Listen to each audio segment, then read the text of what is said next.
"I have known who you were since the first morning you rode in," he said, and she went still. The saloon around them seemed to hold its breath. The piano player stopped mid-note. 3 cowboys at the bar turned their heads slowly, like men who sensed something dangerous in the air without quite understanding what it was. The afternoon light poured through the cracked window of the Dusty Creek Saloon in long amber columns, catching the dust motes that swirled between Esther Hawthorne and Martin Brooks like tiny suspended worlds. Esther's hand froze on the glass of water she had been reaching for. Her spine locked. Every nerve in her body fired at once, the sensation moving from the base of her skull down to the soles of her boots, and she could not breathe, could not speak, could not look away from him. Martin Brooks did not flinch. He sat across the table from her with his hat tilted back on his head, his dark eyes steady and unwavering, and he looked like a man who had been waiting a long time to say those words and was content now that they had finally escaped his mouth. There was no cruelty in his expression. That was what undid her most completely.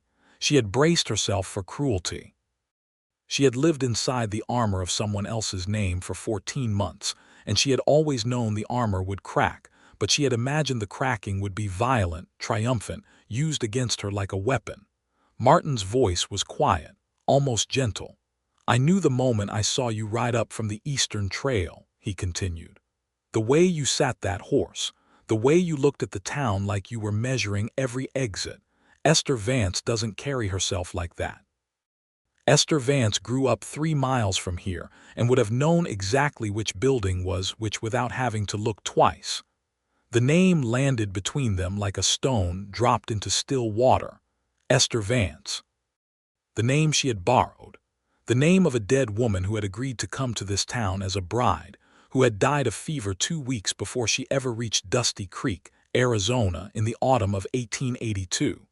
And the woman sitting across from Martin Brooks now, the woman who had ridden into town in October of that same year wearing a borrowed dress and carrying a borrowed name, was not Esther Vance at all.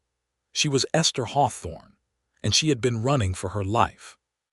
Her real story began in St. Louis, Missouri, in the summer of 1882, in a boarding house on Chouteau Avenue that smelled of boiled cabbage and old wood smoke. She had been 24 years old, newly dismissed from her position as a schoolteacher, and sitting across a kitchen table from a woman named Della Vance who was weeping into her hands. Della was Esther's closest friend. They had met 3 years earlier at the Methodist church and had grown as close as sisters, spending Sunday afternoons reading to each other and walking along the riverfront talking about books and futures and the strange, unpredictable shape of a woman's life in 1882. Della's younger sister, Esther Vance, had answered a matrimonial advertisement placed in the St. Louis Dispatch by a cattle rancher in the Arizona Territory named Douglas Fenwick, who was looking for a practical, God-fearing woman of good character to be his wife. The arrangement had seemed respectable enough. Douglas Fenwick had included a daguerreotype of himself, a letter written in clean, careful script, and a bank draft to cover the cost of the train fare. Esther Vance had packed her trunk and said her goodbyes. She had made it as far as Kansas City when the fever found her. Della had received the telegram. Her sister was gone. She was inconsolable. And Esther Hawthorne, sitting at that kitchen table absorbing her friend's grief, had made a decision that would alter the entire course of her life. It had not been a selfless decision entirely. She needed to be honest about that, at least with herself. The trouble she was running from in St. Louis was real, and it was serious. A man named Gerald Pratt, who was the brother of the school board's chairman, had been pursuing her with increasingly alarming determination. Gerald Pratt was wealthy and well-connected and accustomed to getting what he wanted. He had made an offer for her hand that she had refused. He had made it again. When she refused a second time, he had gone to her employer and engineered her dismissal with a story about her conduct that was entirely fabricated and entirely believed by the people who chose to believe it. She had no money, no position, no references she could use, and a powerful man in a city of 300,000 who seemed to view her refusal as a personal affront that required ongoing punishment. Della's sister was dead. A rancher in Arizona was waiting for a bride who would never arrive, and Esther Hawthorne was desperate.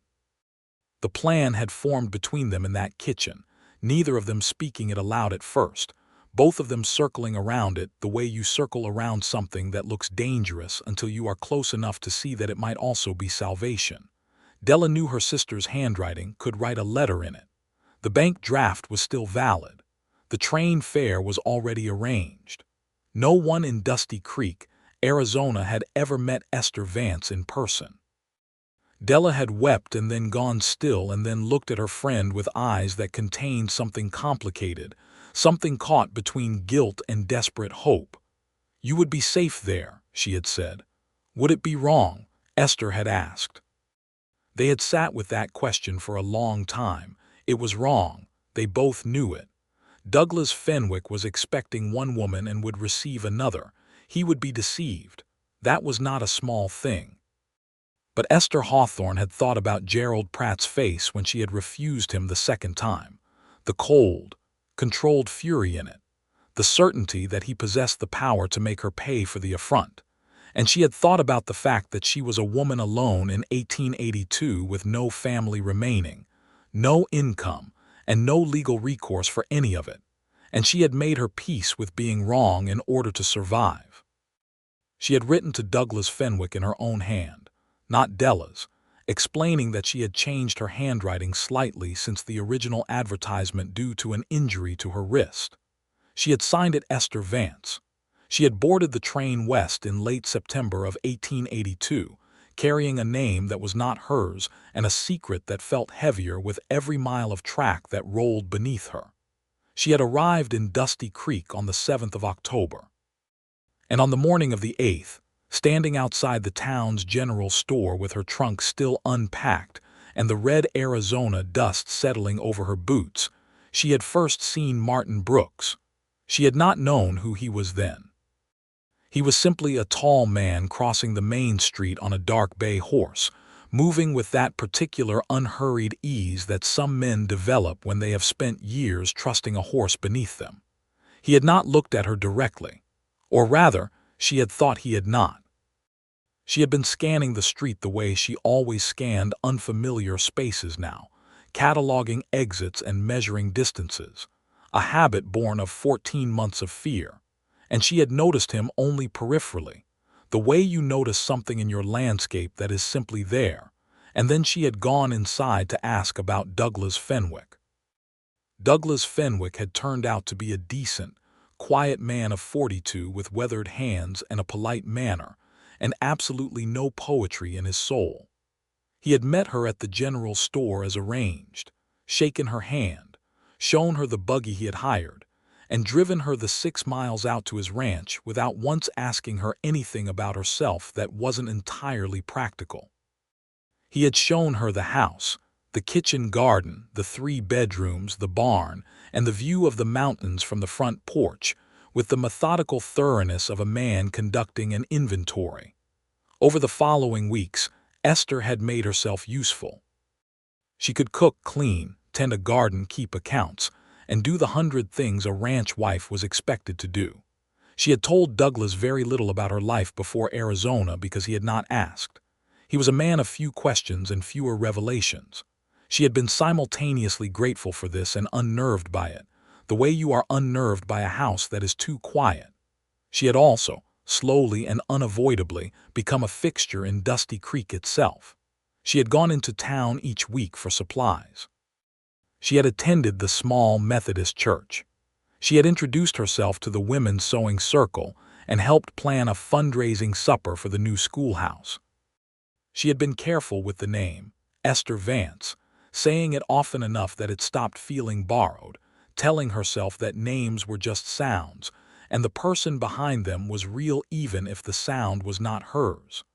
Martin Brooks owned the livery stable on the east end of Main Street. She had known this for weeks before she spoke to him directly. He was a man people talked about in the way that important people in small towns are always talked about, not with the loud admiration reserved for cattle barons or sheriffs, but with a steady, reliable trust. He fixed things. He helped people. He remembered things. He was 28 years old, unmarried, and had lived in Dusty Creek for 6 years, arriving from somewhere east that he did not often discuss. Their first real conversation had happened in late November, in the cold, clear air outside the church. She had been struggling with a horse that had taken a dislike to being tied to the post, and he had appeared beside her without fanfare and had spoken to the horse in a low, even voice until it stilled, and then he had looked at her with those dark, steady eyes and said, "He just needs to know you're not nervous." "I'm not nervous," she had said. "No," he had agreed, and there was something in his tone that suggested he meant several things at once. "You're not." She had thought about that exchange for days afterward. She had thought about it because of what was underneath it, the strange sense that he had not been talking entirely about the horse, that his words had contained a second layer of meaning she could not quite excavate, and because of the way his eyes had moved over her face with a quality that was not romantic, not yet, but was more like recognition, like a man identifying a landmark he had been looking for. That had been November. By December, they had developed the habit of exchanging a few words whenever their paths crossed, which in a town of 300 people was fairly regularly. He was never intrusive, never pushed past the exact amount of conversation she offered, but he was always there, steady and attentive in the way that good men are attentive, the way that registers as safety before it registers as desire. January had brought a hard frost and a crisis at Fenwick's ranch. One of the horses had come up lame, and a water pipe had frozen and burst, flooding the kitchen floor and warping the boards, and Douglas Fenwick had handled both emergencies with his characteristic practical silence, and then had sat down at the kitchen table and told Esther, very quietly, that he thought perhaps their arrangement was not working as either of them had hoped. It had not been a cruel conversation. It had been, in its own way, one of the most honest conversations Esther had ever had with a man. Douglas had said that he respected her, that she was a hard worker and a capable woman, but that he had married expecting a partner in the fullest sense, and he felt that she held herself at a distance he could not account for and did not know how to cross. He said it gently. He said it without accusation. Esther had listened and had understood with a cold clarity that he was entirely right, and that the distance he was describing was not the result of any personal failing on his part. It was the result of her being fundamentally dishonest with him. You cannot be fully present in a life built on a false foundation. You cannot give yourself to a man who does not know who you are. They had agreed to a quiet separation. It was 1883 in the Arizona Territory, and formal divorce was a complicated, expensive, and socially damaging thing. But Douglas was a pragmatic man, and they had arranged matters practically, with the help of the local judge, who was also practical in the way that frontier judges often had to be. Esther had stayed in town rather than return east, partly because she had nowhere to return to, and partly because Dusty Creek had, despite everything, begun to feel like hers. She had taken a room at the boarding house run by a widow named Mrs. Calloway, and she had found herself a position helping at the general store, keeping accounts and managing the small lending library of books that the storekeeper's wife had assembled over the years. It was not a grand life, but it was hers, as much as a borrowed name could make anything hers. And in the months that followed, from January through the long, warm spring, something had been building between her and Martin Brooks that she had tried very hard not to look at directly, because looking at it directly meant acknowledging that she was still carrying a secret that could detonate everything. He brought her things, not gifts in any dramatic sense, a book he thought she would like, a piece of information about a horse she had asked about. Once, memorably, a small bundle of early spring wildflowers that he had set on the counter of the general store without comment while she was reaching for something on a high shelf, and which he had been gone by the time she turned around, so that she had stood there holding them with her heart doing something complicated and unreliable in her chest. He had started sitting with her at church. He had started walking her back from the sewing circle on evenings when the sky was going dark fast and the streets were less safe. He had started finding reasons to be in the same room with her, and she had started finding reasons not to stop him, and they had both been pretending, with increasing unsuccessfulness, that what was happening between them was simply the natural friendliness of two people who lived in the same small town. By March of 1883, she was in love with him. She had recognized it with the clear, cold certainty of a woman who has been careful with herself for a long time, suddenly discovering that her carefulness has failed her. She had not planned it. She had not wanted it. She had told herself in the first months in Dusty Creek that emotional entanglements were dangerous because they invited questions, and questions were dangerous because they could unravel everything. She had built her life here on the premise of not being known, and here was Martin Brooks, who apparently had known all along. It was April of 1883 when everything cracked open. It had begun with a letter. She had been sorting the mail at the general store when she had seen it, the envelope addressed to Douglas Fenwick in care of the Dusty Creek Post Office, which was technically a slot in the wall of the general store where she spent most of her days. The letter was from St. Louis. The return address was an office of law she did not recognize. She had set it aside for Douglas and thought nothing more of it. But 3 days later, Douglas himself had come into the store looking troubled in a way that was unusual for him. He had asked to speak with her privately, and she had followed him out to the side alley between the store and the milliner's next door, and he had handed her the letter with a look on his face that she could not immediately interpret. "This came from me," he said. "But I think it concerns you more than me." The letter was from a lawyer named Howard Pratt, who was the cousin of Gerald Pratt of St. Louis, who was inquiring about the whereabouts of a woman named Esther Hawthorne, formerly of St. Louis, who was wanted in connection with a matter of identity fraud, as it pertained to a matrimonial agreement entered into under false pretenses. The letter was careful and legally precise, and it was, unmistakably, a threat wrapped in formal language. Gerald Pratt had found her. Esther had stood in that alley with the letter in her hands, and felt the ground shift beneath her like the edge of a wash in flash flood season. She had counted on distance, on the vast anonymity of the West, on the assumption that a man with Gerald Pratt's resources and ego would find another target for his obsession before he bothered to chase a schoolteacher to the Arizona territory. She had miscounted. Douglas had watched her read and had said, when she finally looked up, "I'm not going to do anything with that letter. I want you to know that first.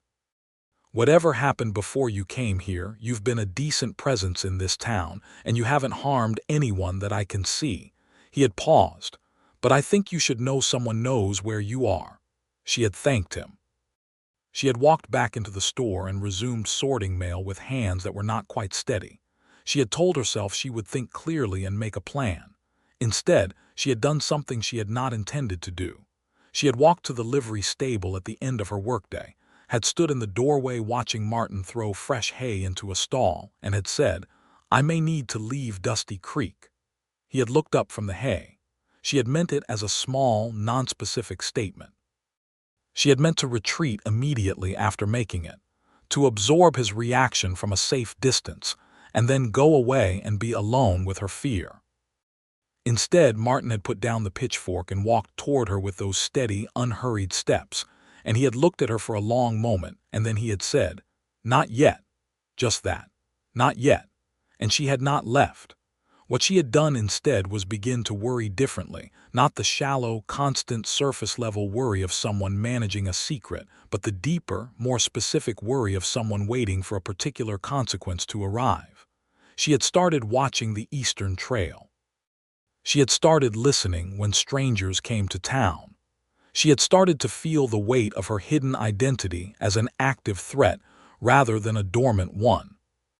And it was in this state, watchful and afraid and very nearly certain she was going to have to run again, that Martin had walked into the saloon where she was having lunch with Mrs. Calloway, had sat down across from her, had waited until Mrs. Calloway was drawn away by a conversation at the next table, and had said those words.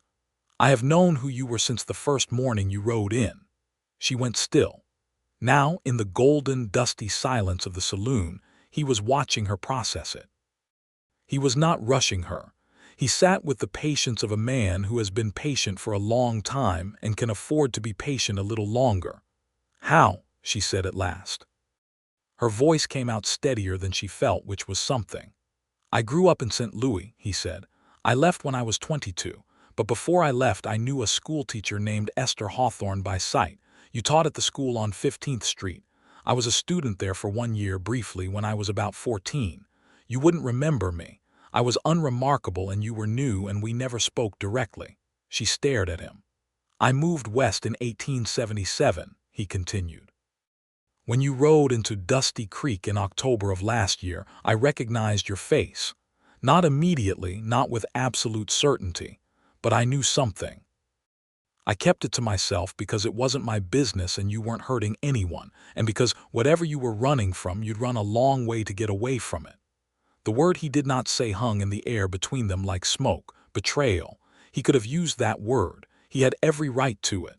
She had entered this community under a false name, had entered into a marriage under a false name, and he had known it the entire time. "You said nothing," she said. "I said nothing. Why?" He was quiet for a moment.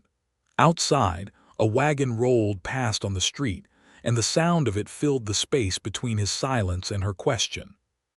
"Because I wanted to know you," he said at last, and the simplicity of it was almost undoing. "The real you. And you were showing me who you are every single day, even when you thought you were hiding.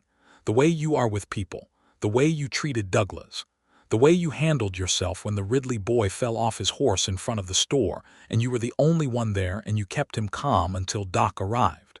The way you spend Sunday afternoons reading on Mrs. Calloway's porch. That's not a disguise. That's a person." Esther looked down at the table. Her hands were folded in her lap and she was pressing them together hard enough that her knuckles ached, which helped her stay tethered to something practical while the rest of her felt like it was dissolving.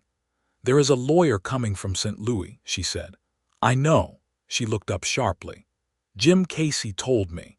He's been watching the Eastern Trail since he heard you might have trouble coming. He didn't tell me why, just that I should know."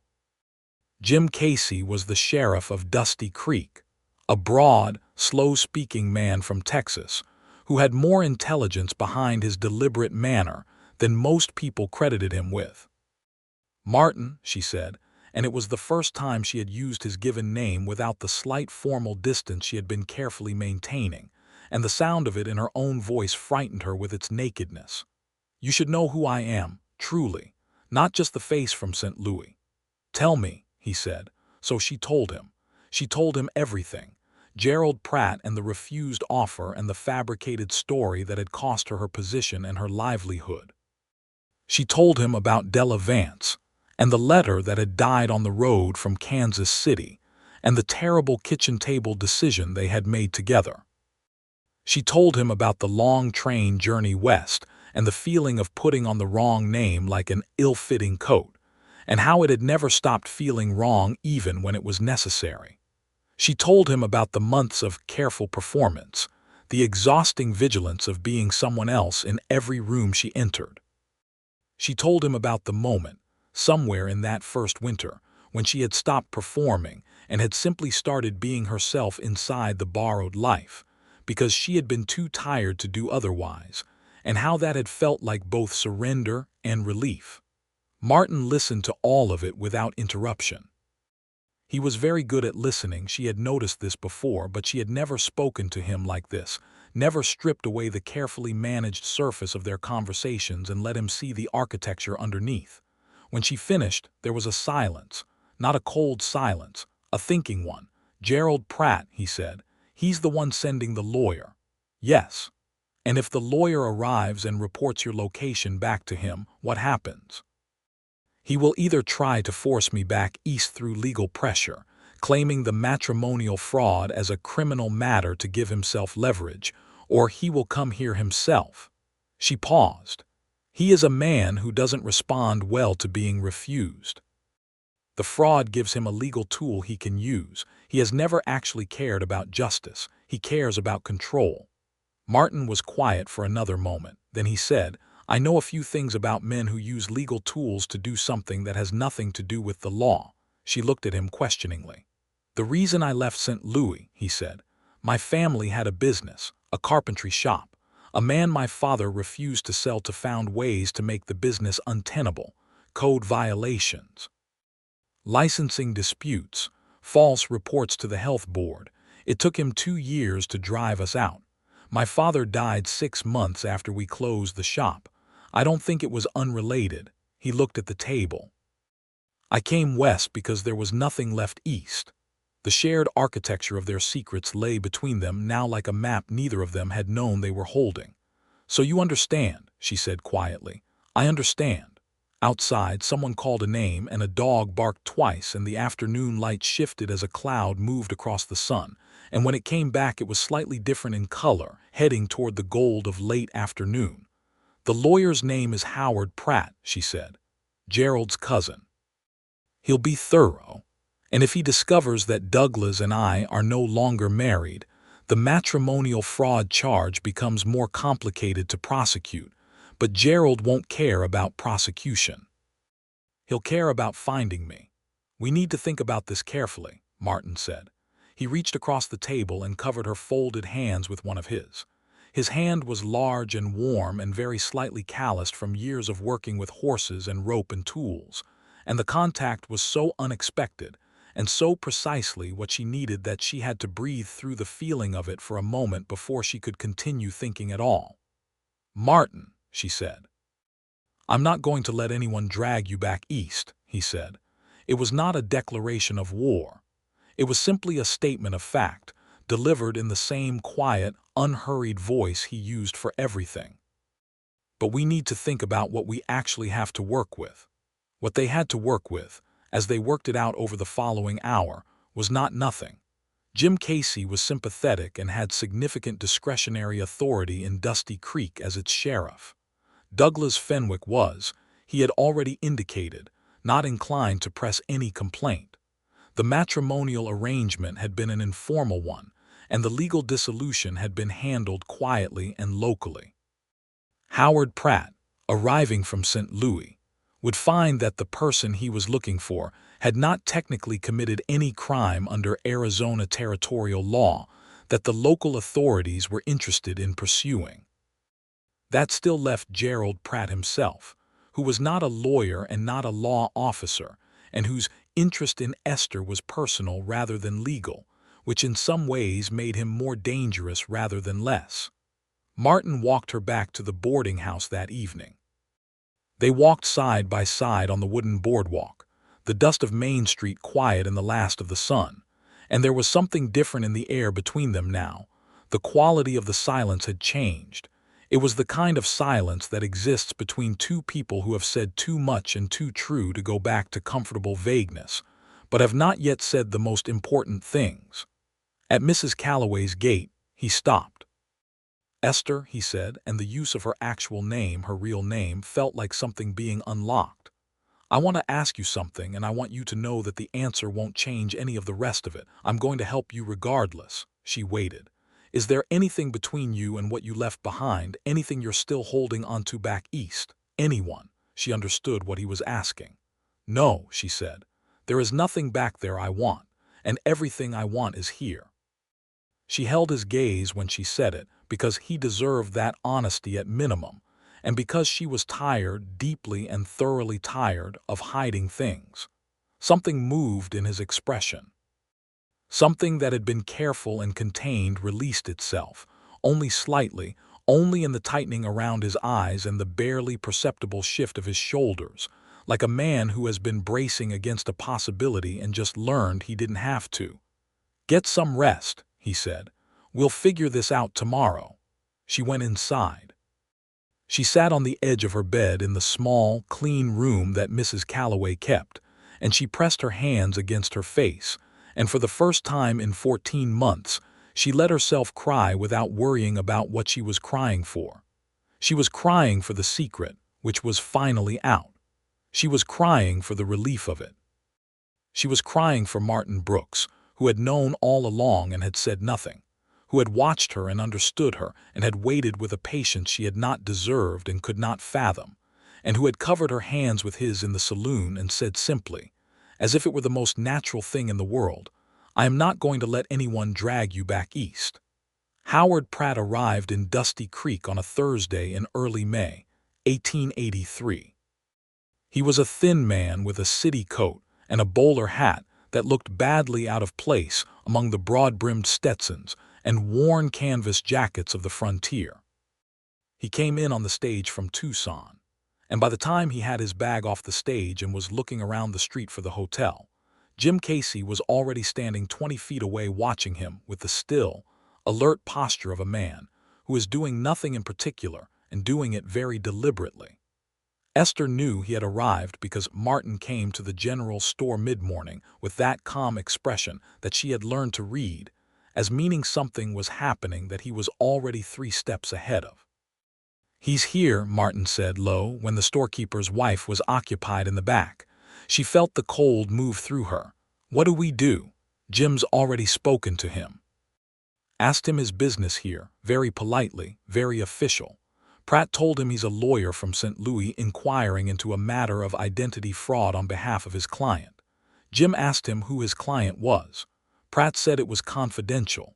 Jim said that in that case, he'd need to conduct any inquiry with the cooperation of local law enforcement, and any person of interest would be entitled to legal counsel before answering any questions. Esther stared at him. Jim did all that.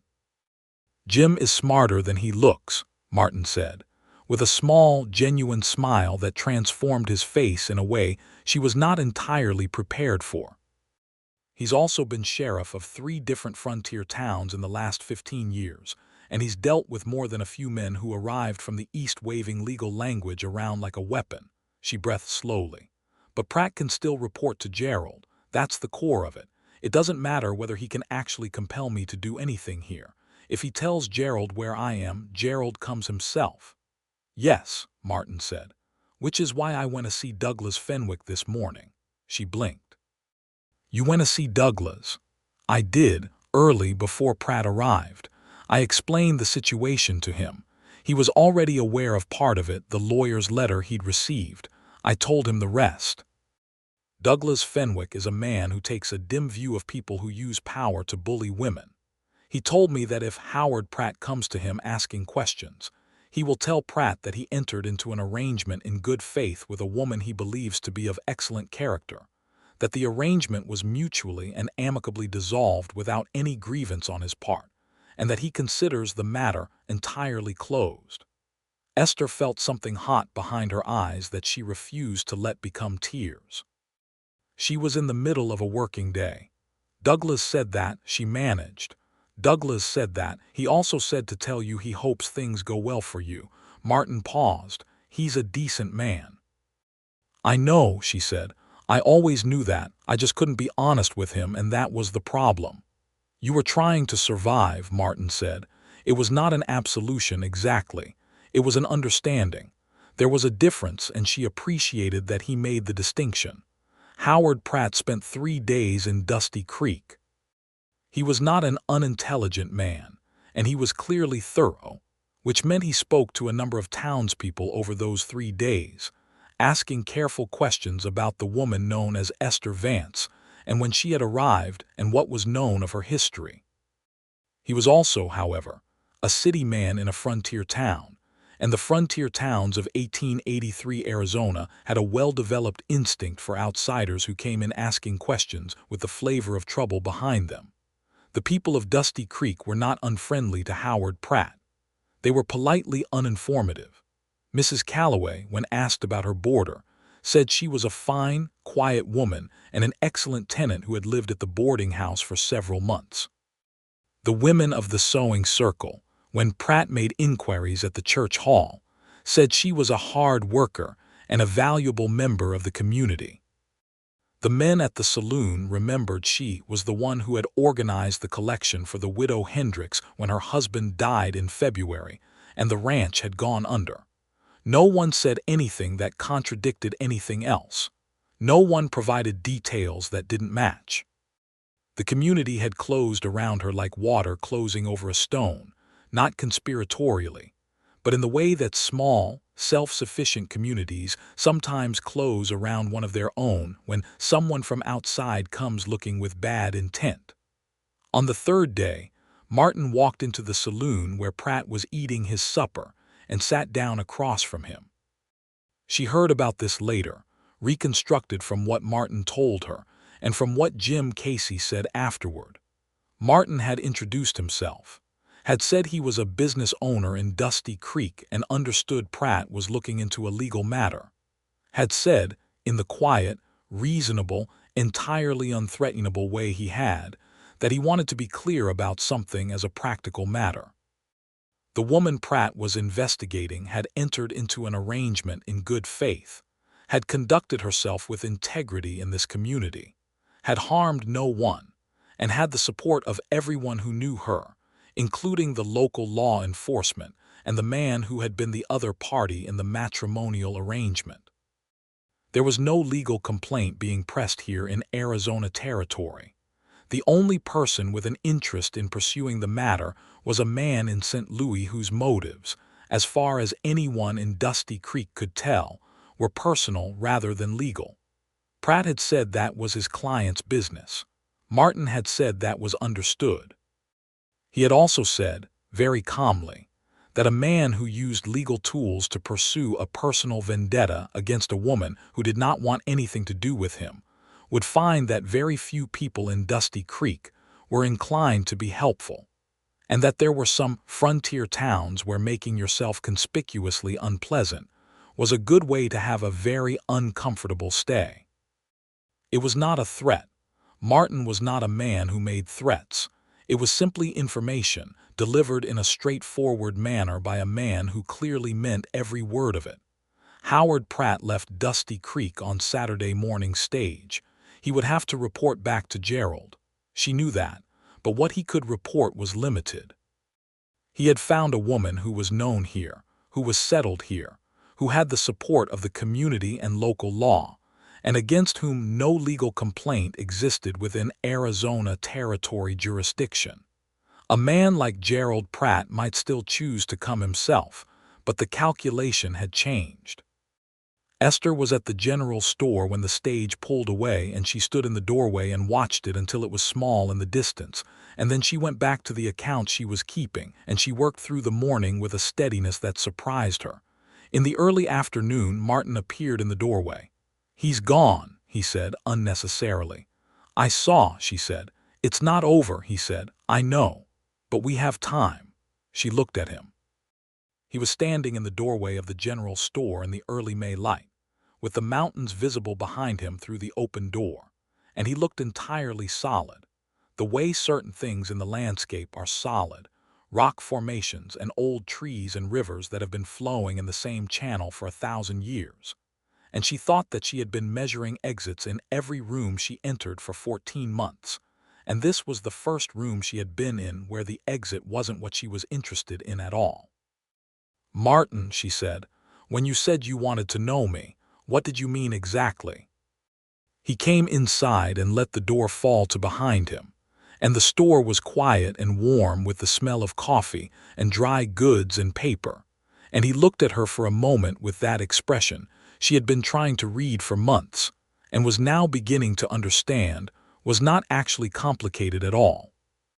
"I mean that I have spent 6 months finding reasons to be wherever you are," he said. "And not one of those reasons has been anything other than the fact that you are the most compelling person I have encountered in my life.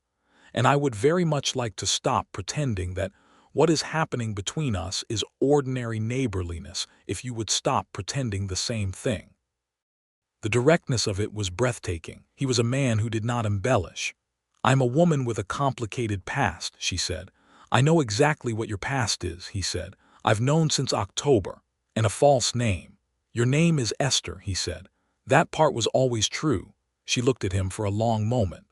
The afternoon light was warm and the store was very quiet. Outside, somewhere down the street, a horse was being walked and its hooves made a steady rhythm on the packed earth. "Martin Brooks," she said, "I have been in love with you since approximately January, and I have been very annoyed about it because it was inconvenient." Something happened to his face. It was not a large change. It was a shift in all the careful stillness he maintained, a release of something held, and the result was a smile that she had seen in small pieces before, in corners and partial moments, but never all at once, never directed at her with the full weight of what was behind it. "January," he said. "I had it earlier than that." "Of course you did," she said. "You had a head start. You knew who I was." He laughed. It was a brief, genuine, entirely delighted laugh, and it changed the whole room. He walked to the counter where she was standing, and she did not step back, and he took her face in his hands with a care that had nothing tentative in it, and he kissed her in the quiet of the general store on a May afternoon in 1883, and she understood in that moment what it felt like to be known completely by someone and chosen anyway. The weeks that followed were the most honest of her life. She stopped measuring exits. She stopped performing. She went to the Methodist church on Sundays and sat beside Martin and sang the hymns she knew and did not check the door every 3 minutes. She kept her accounts at the general store, and she read books on Mrs. Calloway's porch in the evenings, and she walked with Martin in the blue hours of the summer dusk along the edge of the creek that gave the town its name. And she told him everything she had ever thought about anything. And he told her things he had never told anyone about the carpentry shop and his father and the years in between. And it was the specific relief of being accurately seen. She had written to Della Vance in St. Louis, a careful letter that said nothing directly but which Della would understand, telling her that she was safe and well, and had found something she had not expected, and she hoped Della was the same. She did not hear back for 2 months, which was expected given the unreliability of the post, and when Della's letter arrived in late July it said, among other things, that Gerald Pratt had recently become engaged to the daughter of a Chicago businessman and seemed to have redirected his attentions entirely, which Esther read twice and then set down very slowly and breathed through. She showed Martin the letter that evening on the porch. He read it and was quiet for a moment and then said, "Good." Just that, good. She loved him for the simplicity of it. She still had not fully resolved the question of her name. It occupied her through the summer, the question of what she was actually called, who she actually was in this town that had become hers. Esther Vance had served its purpose, but she was Esther Hawthorne, had always been Esther Hawthorne, and there was something increasingly uncomfortable about carrying the wrong name now that she was trying to live entirely honestly. She raised it with Martin in August, sitting on the bank of the creek in the low golden light, their boots off and their feet in the cold water. "I need to use my real name," she said. "I don't know how to do it without creating more questions than I want to answer." He was quiet for a moment, thinking in the way he thought, thoroughly and without rushing. "The simplest way," he said, "is for you to have a reason to change your name that doesn't require any explanation at all." She looked at him. He was not looking at her. He was looking at the creek water moving over the small flat stones, the way it broke around them and came back together, and there was something in the deliberate quality of his not looking that she was beginning to recognize. "Martin." He looked at her then. "I intend to ask you to marry me," he said. "I wanted you to know that in advance so it wasn't a surprise and so you could tell me if the answer was going to be no and save us both from an awkward moment." She stared at him. "You're telling me beforehand so it isn't a surprise," she said. "I thought you'd appreciate the information." "I do," she said slowly. "That is a very you way to propose." "I haven't actually proposed yet. I was preparing you," she laughed. The laugh came up from somewhere deep and surprised her with its freedom, and she pressed her hand over her mouth, and he watched her with that expression that contained everything she needed, and then she moved her hand and said, "Ask me then."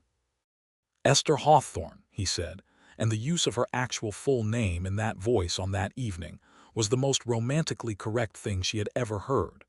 "Would you do me the honor of becoming my wife, with the understanding that I know exactly who you are and consider it an extraordinary piece of luck?"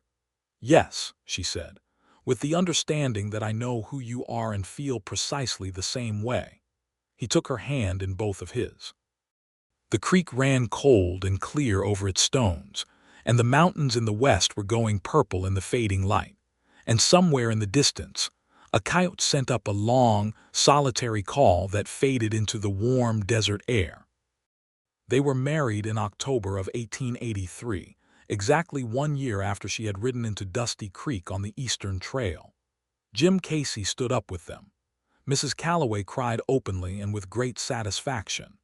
Douglas Fenwick came to the reception at the church hall and shook Martin's hand and told Esther quietly that he hoped she was happy, and she told him she was, and she meant it with her whole self. She became Esther Brooks in the eyes of Dusty Creek, and if anyone noted that she seemed to have previously gone by a different surname, the question was asked and answered privately, and with the particular discretion of a small community that has decided collectively that the matter is closed. Martin's livery stable was doing well. He had expanded it the previous spring, adding 2 additional stalls and hiring a young man named Charlie Abrams who was 17 and had a gift with horses, and he had been talking for some time about the possibility of a freight service to connect Dusty Creek with the larger town of Benson to the east.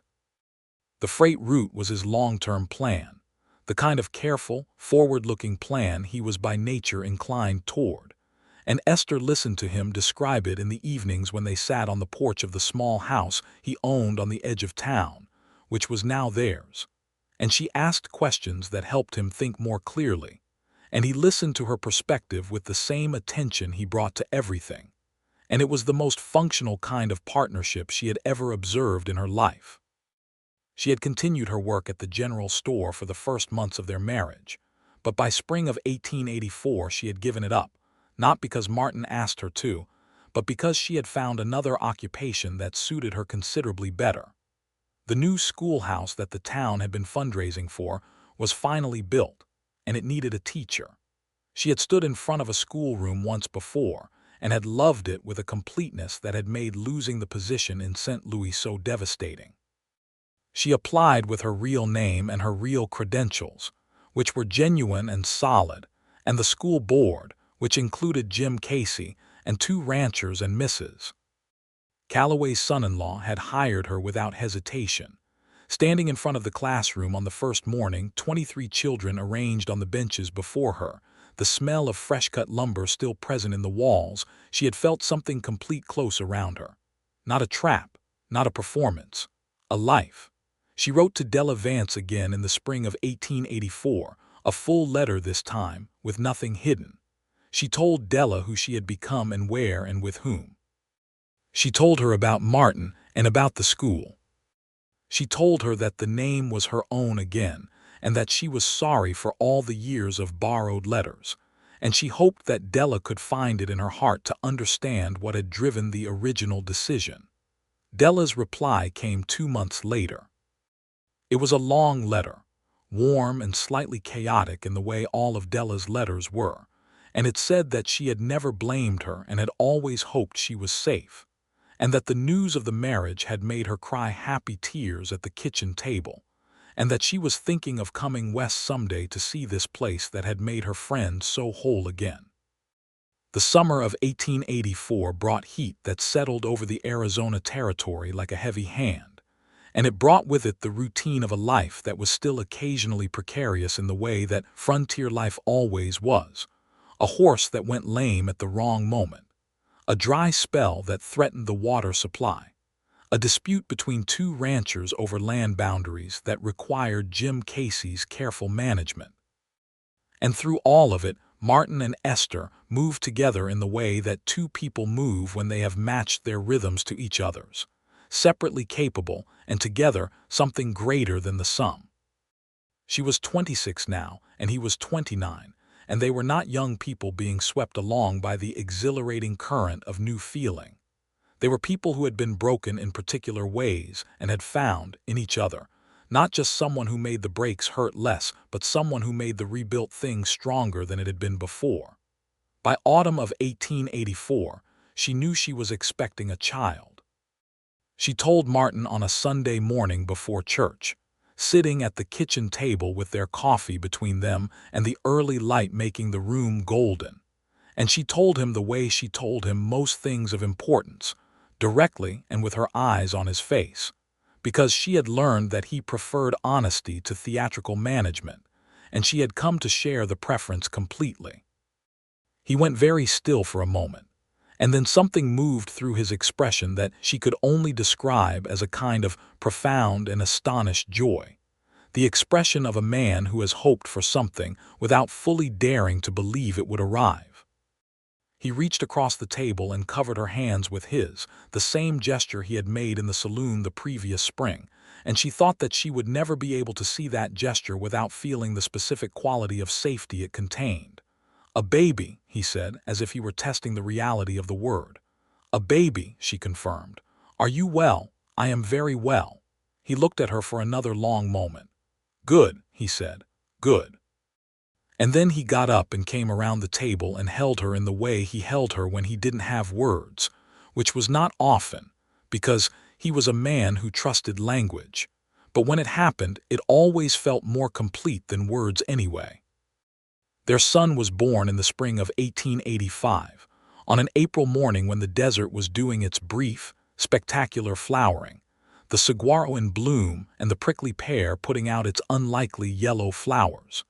He was born with a full head of dark hair like his father and a fury about his circumstances that he expressed loudly and at length, which the midwife said was an excellent sign. They named him William James Brooks. William for Martin's father, who had died with an unresolved bitterness in him that Martin had spent years working to release.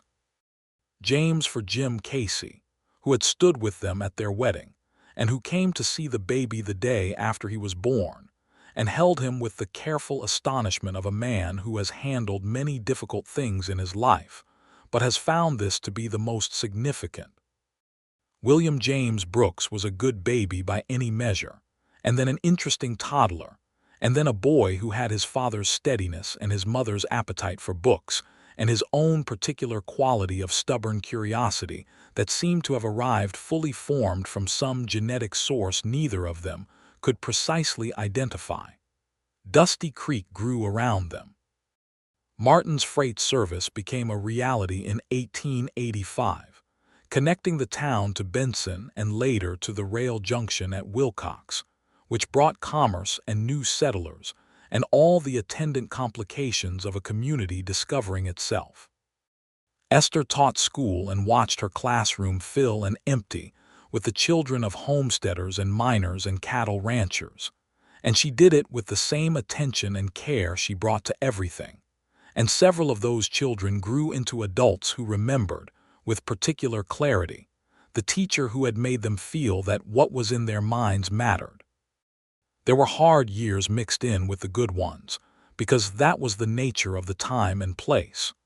A drought in 1886 that tested every rancher in the region. A fever that moved through the town in the winter of 1887 and took 3 children and 1 old man before it passed, a grief the community carried together. A dispute with a mining company that arrived in 1888 claiming land rights over the creek that gave the town its name, which required 6 months of collective effort, and a lawyer brought from Tucson before it was resolved in the town's favor. Through all of it, they were what they were. In 1888, their second child arrived.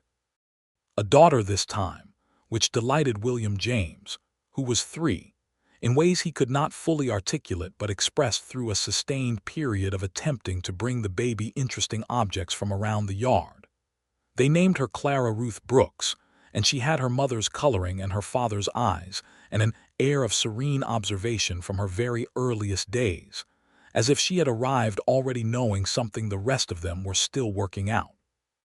Martin told Esther one evening in the autumn of 1889, sitting on the porch while the children were asleep inside and the stars were doing their enormous, unhurried work above the Arizona desert, that he had been thinking about the morning she rode into town for the first time.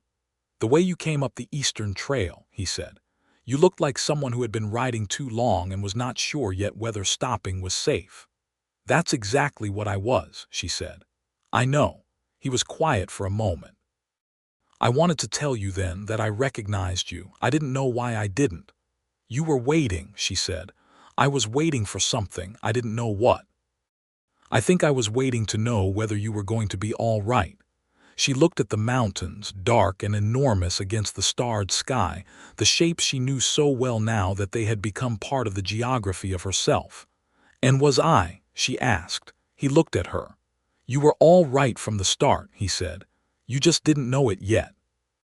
She reached over and found his hand in the dark, and he closed his fingers around hers, and they sat together on the porch of their house in Dusty Creek, Arizona, with their children asleep inside and the night enormous and indifferent and beautiful around them.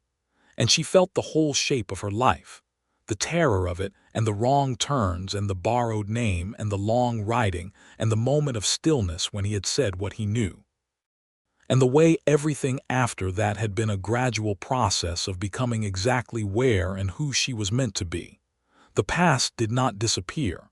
The past was the architecture beneath the present always, and she did not pretend otherwise. There had been a woman named Esther Vance who had died too young and too far from home, and Esther thought of her sometimes, this stranger whose name had been her shelter, and hoped that wherever she had gone it was somewhere she deserved, which was surely somewhere soft and warm given how much her brief existence had accidentally contributed to someone else's survival. There had been Gerald Pratt, who had used his power carelessly and had seemed very large for a time, and had then reduced to the size of a line in a letter from Della, now engaged to a Chicago businessman's daughter, already redirecting. Men like that often did. The world was full of the next thing for them always. There had been Douglas Fenwick, who had remarried in 1885, a woman from New Mexico who had come west with her brother's family, and had a quiet, practical nature that suited his quiet, practical house, and who had, by all accounts, made him genuinely happy, which Esther was glad about with a pure and uncomplicated sincerity. And there had been Della Vance, who had finally made good on her promise to come west, arriving in Dusty Creek in the summer of 1886 on the stage from Tucson with a single trunk, and the look of a woman who has decided to try something new. She had stayed for 3 weeks and had spent much of it at the kitchen table with Esther, making up for all the years of careful, abbreviated letters with the full, direct, chaotic conversation that had always been the specific texture of their friendship. She had met Jim Casey during that visit. Jim Casey, who was a widower of 4 years, who was broad and slow-speaking and more intelligent than he seemed, who had stood with Martin and Esther at their wedding, and held baby William with careful astonishment, had met Della Vance at the church social on her second Sunday in Dusty Creek, and had spent the rest of her visit finding reasons to be wherever she was. Della had returned to St. Louis at the end of her 3 weeks, but she had come back in the spring of 1887, and she had come back again that autumn, and by 1888 she had come back and not left.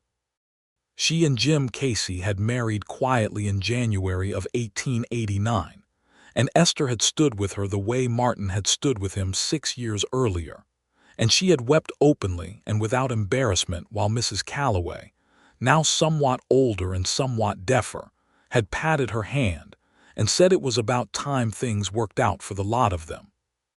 The town of Dusty Creek in 1890 was different from the town of 1882, larger and more connected, with a proper railway connection now through the freight route Martin had built, and a new hotel, and a doctor who had arrived from Pennsylvania with his medical bag and his Eastern ways and had been absorbed by the community's practical desert wisdom until he was something new entirely, neither fully Eastern nor fully Western, but the kind of hybrid that the frontier produced constantly. people reshaped by where they had come to be. Esther's school had doubled in size by 1890, and the school board had approved funding for an assistant teacher, and she had been part of the selection process for that assistant, a young woman of 21 named Frances Dolly, who had come from Colorado with her family's homestead, and had a fierce, organized intelligence that Esther recognized with the specific warmth of recognizing yourself. Frances Dolly was the kind of student Esther might have been, years ago, in a different world. She was the kind of woman Esther might have been if the world had offered more options from the start. Teaching her to teach was one of the satisfactions of those years, a satisfaction different in quality from the private ones, more outward-facing, the particular pleasure of making something that would continue beyond you. Martin and Esther's third child arrived in 1890. Another son, which William James received with the gracious condescension of a 5-year-old who has evaluated the situation and decided it is acceptable. They named him Robert after no one in particular, because they liked the name, which felt like a kind of freedom in itself, to name a child something because you loved the sound of it and for no other reason. Robert proved, as he grew, to be the most adventurous of the three. He had his mother's quality of reading a room for exits, but where she had used it defensively, he seemed to use it for the opposite purpose, identifying not the ways out but the ways in, the hidden passages and unexplored corners and possibilities that other people stood in the middle of a space and failed to notice. He was going to be, Martin said one evening watching him tear across the yard after Clara in some game whose rules were entirely their own, either an explorer or a great deal of trouble, and it was not fully clear yet which. Esther had laughed and said that those were not necessarily different things. She wrote in a journal, had written in one since arriving in Dusty Creek. The early entries were careful and sparse, written in the hand of someone who was conscious that what they wrote could be found and read and used. The later entries were different, longer, looser, full of the ordinary accumulation of a life being genuinely lived. She recorded the weather and the small events of the town, and the things her children said that stopped her with their clarity. She recorded the conversations she and Martin had on the porch in the evenings, not verbatim but the shape of them, the topics and the feeling. She would sometimes go back and read the early ones. The first entry she had made in Dusty Creek was dated October 8, 1882, and it said, in the careful, controlled hand of that earlier self, arrived safely. The town is small but not inhospitable. I am afraid, but I do not believe it shows. Below that, years later, in the looser hand of a woman who has nothing to hide, she had written, it showed, but that is all right. He was not looking for the fear. He was looking for what was behind it. What she had built here was not what she had planned. She had planned to survive. She had planned to find a quiet corner of an enormous country and disappear into it, and be safe and unremarkable and left alone. She had not planned a community that pulled her in before she was ready to be pulled. She had not planned Martin Brooks, who had recognized her face on the first morning and had made the extraordinary choice to let her become who she was before he told her he knew. She had not planned to become known. She had become known completely, and it had turned out to be the thing she wanted most. In 1891, a letter arrived from St. Louis that took her a moment to understand. It was from a lawyer she did not recognize, notifying her that she had been named in the will of one Gerald Pratt, deceased, as the recipient of a small sum of money that the late Mr. Pratt had left in what his estate described as a gesture of restitution for past wrongs. She sat with the letter for a long time. Martin read it over her shoulder. He's dead, she said, apparently, and he left me money. Apparently. She looked at the sum. It was not a large amount by any measure, but it was not negligible either. It was the kind of amount that suggested someone, in the final accounting of a life, had recognized that they owed a debt and had chosen to acknowledge it in the only concrete way still available to them. She thought about Gerald Pratt for the first time in years, the cold fury of his face when she had refused him, the power he had wielded so casually. She thought about the fabricated story that had cost her her position, and the long train journey west, and the borrowed name and the fear. Then she thought about what the fear had led to. "I'm going to donate it to the school," she said. Martin said nothing for a moment. Then he said, "That seems right." She wrote the reply to the lawyer. She directed the sum to the Dusty Creek School Building Fund, which was trying to raise money for an extension that would provide 2 additional classrooms and a small library. She signed the letter Esther Brooks, which was her name, which had always been her name in the one way that mattered, which was the name she had built a life inside. The summer of 1892 was when Dusty Creek planted its first proper public garden, along the edge of the creek bed, where the water was close enough to the surface that things could be encouraged to grow. It had been Esther's idea, proposed at the town council meeting in March, and it had been accepted with the particular enthusiasm of people who live in a harsh landscape and feel acutely the beauty of a growing thing. The women of the sewing circle organized the planting. Martin and 2 other men helped build the low fence that protected it from passing horses. The children of the school were given an afternoon to come and help, and Frances Dolly brought them in their small, noisy group, and they dug and planted and watered with the wholehearted commitment that children bring to tasks that feel like both work and play. William James, who was 7 by then, declared afterward that gardening was his preferred occupation and that he intended to grow things for the rest of his life. Clara, who was 4, informed him that he would also need to do other things. Robert, who was 2 and had spent most of the afternoon trying to eat the dirt, had no opinion on record. Martin watched them from the low fence, his arms folded on the top rail, and Esther came to stand beside him, and they watched their 3 children in the garden while the afternoon light did its work on the Arizona landscape, making everything gold and unlikely and real. "Do you know," Martin said, in a conversational tone, looking not at her but at the children, "that when I saw you ride in from the Eastern Trail in 1882, I thought, that woman is going to change everything." She looked at him. "You thought that," she said, "that specifically. Not in so many words, but something like it, a certainty, the kind you feel before you have any reason for it." "That sounds uncomfortably like fate," she said. "Or like someone who had seen you before and remembered," he said. She considered this. "The schoolroom in St. Louis. You were a very effective teacher," he said. "I learned more in that 1 year than I had in any other. You were 14. And paying attention," she laughed softly. "You have been paying attention for an extraordinarily long time." "It is a habit I find rewarding," he said, and he turned his head and looked at her with those dark, steady eyes that had known her before she knew him, and the look in them was the same thing it had always been, which was everything she had ever needed without knowing she needed it. She took his hand.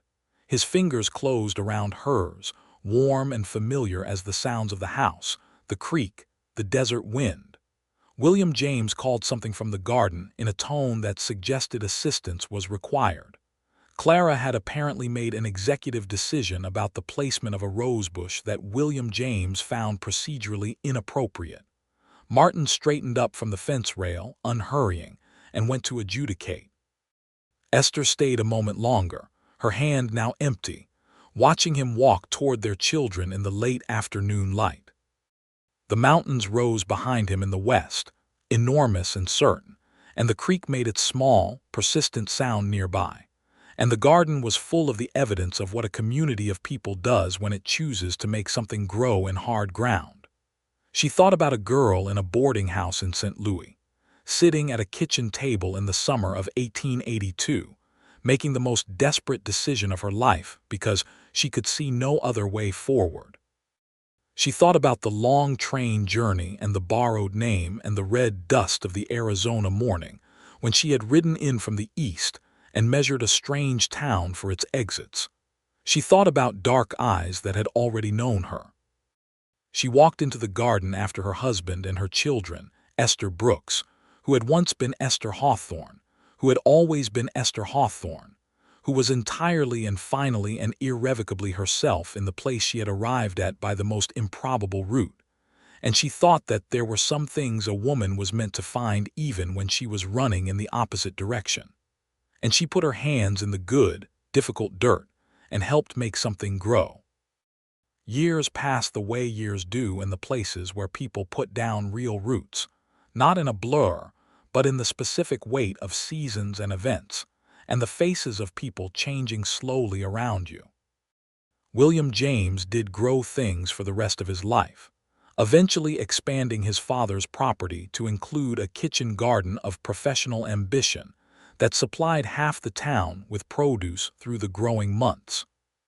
Clara became a teacher, following her mother's path with a directness that suggested it had never occurred to her to do otherwise, and was teaching at the Dusty Creek School by 1904, by which time Esther had stepped back to a consulting role, appearing when her experience was needed, and otherwise reading on her porch with a satisfaction that had, over the long years, become something very like peace.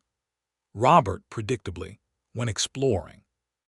He was gone for 4 years in his early 20s, sending occasional letters from places that grew increasingly improbable: New Mexico, Colorado, the Pacific Northwest.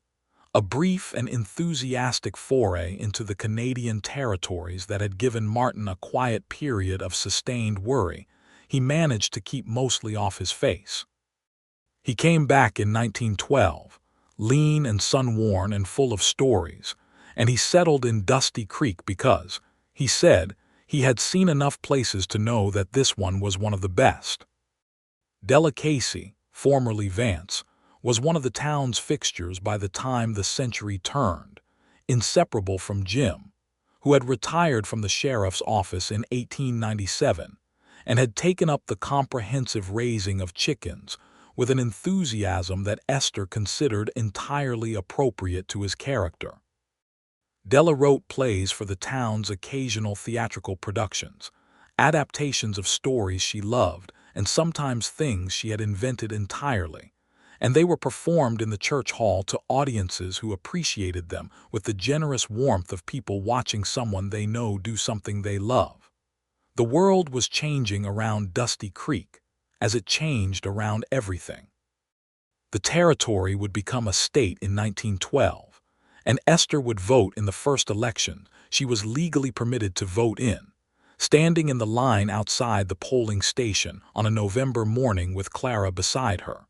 And the feeling of it would be something she would write about in her journal that night with more feeling than she had written about almost anything else. Martin's freight business continued and expanded through the first decade of the new century, evolving as the region evolved, adapting to the rail lines and the roads and the slow, irreversible arrival of the automobile, which Martin regarded with the measured curiosity of a man who has lived through enough changes to understand that resistance is less useful than attention. He was in his 50s by then, gray at the temples and a few lines deeper around his eyes, but he moved through his days with the same unhurried, purposeful quality he had always possessed, the quality that had caught her eye even before she knew his name. One evening in the autumn of 1915, they sat on the porch as they had sat on porches for 32 years, and the town of Dusty Creek spread around them in the early dark, its lights familiar and warm, and the mountains were the same mountains they had always been. "I want to ask you something," Esther said. "Ask. Do you regret any of it, the choices you made at the beginning, not turning me in, not telling me you knew, letting it all unfold the way it did?" He was quiet for a moment. She had learned over 3 decades to value his silences because they contained his thinking, and his thinking was generally worth waiting for. "No," he said. "I think I made the right choices for the reasons I actually made them, and I think the outcomes were as good as they could have been. Do you regret any of it?" She thought about Gerald Pratt and the fear and the borrowed name and the long journey. She thought about the kitchen table in St. Louis and Della's grief and the terrible arithmetic of survival. She thought about the first morning in Dusty Creek, measuring exits, not knowing she was already being seen. "I regret the fear," she said. "I don't regret where it brought me." He reached over and found her hand in the autumn dark, the same gesture, always the same gesture, 32 years of the same gesture, and it still landed with the same quality of warmth, of being chosen, of being known. The stars came out over the desert one by one, performing their nightly extravagance with the indifference of things that will outlast any particular story told beneath them. The coyotes called somewhere out past the creek. The town of Dusty Creek breathed around them, full of all the lives it contained. And Esther Brooks, who had ridden into this place with a borrowed name and a hidden past and a heart braced for the next blow, sat on her porch in the dark beside the man who had known her from the first morning, and held his hand, and felt nothing that needed to be hidden. Nothing at all.